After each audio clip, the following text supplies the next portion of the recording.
স্বামীর ধারালো অস্ত্রের কোপে খুন হলো স্ত্রী। ঘটনায় তীব্র চাঞ্চল্য গোটা গ্রাম জুড়ে। ঘটনাস্থলে পৌঁছয় রানাঘাট পুলিশ জেলার উচ্চপদস্থ পুলিশ আধিকারিকরা। ঘটনাটি ঘটেছে নদিয়ার শান্তিপুর ব্লকের গয়েশপুর পঞ্চায়েতের ধারাপাড়া গ্রামে। জানা গিয়েছে মৃত গৃহবধূর নাম মন্দনা মোদী, স্বামী মুক্তি মোদী।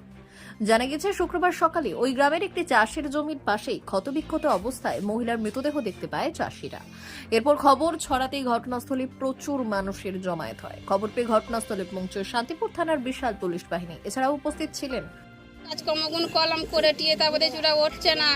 তারপরে আমার শাশুড়ি দুয়ার খুলে দেখলো, বললো নেই দুই মানুষই। আচ্ছা, তারপর কি জানতে পারলেন? সেই পরে ওই তো ওকে বলছে যে মেরে ফেলেছে। কে মারতে পারে? আমার ভাসুরি মেরেছে, আবার কে মারবে? কেন, তাদের মধ্যে কোনো অশান্তি ছিল?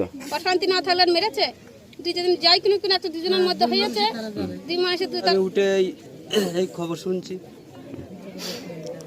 দাদা এখন কোথায়? সেটা স্যার আমি তাহলে কি বৌদিকে খুন করলো কারা? সেটা স্যার তো আমি তো দেখিনি, আমি বলবো কি করে? স্বামী স্ত্রীর মধ্যে কোনো অশান্তি ছিল? কিছুই ঝগড়া হয়নি। দাদা কি কাজ করে? ওই যে ঝুড়ি পেতে বানাচ্ছে। বাড়িতেই ঝুড়ি পেতে বানায়? তো হঠাৎ করে উধাও কেন দাদা? কি মনে হচ্ছে এই ঘটনার পিছনে কি কারণ মনে করছে? সেটা স্যার ওদের মধ্যে কি কারণ আমি তো জানি না। না, দাদা উধাও, বৌদি এরকম খুন হয়ে গেল, ঘটনার পেছনে কারণটা কি মনে করছেন আপনি? এটা একটা ওদের চক্রান্ত আছে নিজেদের মধ্যে, স্বামী স্ত্রীর মধ্যে। তাহলে কি স্বামী কি স্ত্রীকে খুন করলো মনে করছেন? এখন সেটাই তাই। বাড়িতে আর কে থাকে? আমরা বাড়িতে সবাই থাকি, মা ছেলে। আচ্ছা, এই যে খুনের পেছনে কি মনে করছেন? ও মদ গেঁজা নেশা করে, প্রতিদিন অত্যাচার করে, নিয়ত অত্যাচার করে। মানে স্বামী প্রতিদিন অত্যাচার করে। আর আমরা ও পিসির ছেলেরা মাঝে মাঝে এসে আমরা মিউচুয়াল করে দিয়ে যেতাম বা থেমি যেতাম। যে সংসার করতে গেলে অনেক কিছু ঘটে যায়, আমরা সেই বুঝ করে থুই যেতাম। এই ঘটনা কতবার ঘটেছে? এ বারবার ঘটেছে। কি নাম, বোনের নাম কি? বন্দনা মোদী। স্বামীর নাম? স্বামীর নাম হচ্ছে মুক্তি মোদী। তাহলে কি স্বামী কি স্ত্রীকে খুন করলো? হ্যাঁ, আমাদের সন্দেহ তাই। ছেলে মেয়ে কজন? একটাই মেয়ে।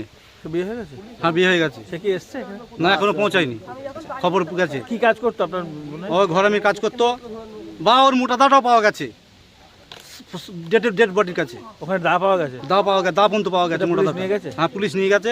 ছবিও আমার পাড়ার ছেলেপিলি ছবি তুলে নিয়েছে মোটা দায়ে। আচ্ছা, আপনার বোন এখন কোথায়? আমার বোনাইয়ের কোনো পাত্তা নেই, খুদিস। তো কি চাইছেন আপনারা? আমরা ওর প্রচণ্ডভাবে শাস্তি চাইছি, ফাঁসি ওর ফাঁসি চাইছি আমরা। আর ফাঁসি যদি না হয় আমরা বড় ওই আন্দোলন চালাম আমরা, ফাঁসি যদি না হয়। গতকালকে কখন বোন প্রথম নিখোঁজ হয়েছে? আমরা ঠিক বলতে পারছি না। আমার বাড়িটা ওই সাইডটাই, মানে মাঠের ধারে বাড়ি আমাদের, আর এই বাড়িটা এখানটাই। আমরা ঠিক বলতে পারছি না। বাড়ির থেকে খবর পেলাম, বলে 10টার সময় বার হয়ে গেছে বাড়ি থেকে। রাত্রি 10টা গঙ্গাসাগর যাও বলে বার করে নিয়ে গেছে বাড়ি থেকে। কিসে করে নিয়ে গেছে? সাইকেলে নিয়ে গেছে। সাইকেলটা কোথায়? সাইকেলটা কোথায় দেখতে পাইনি এখনো পর্যন্ত। গঙ্গাসাগর বেড়াতে নিয়ে যাবে বলে? হ্যাঁ, নিয়ে গেছে।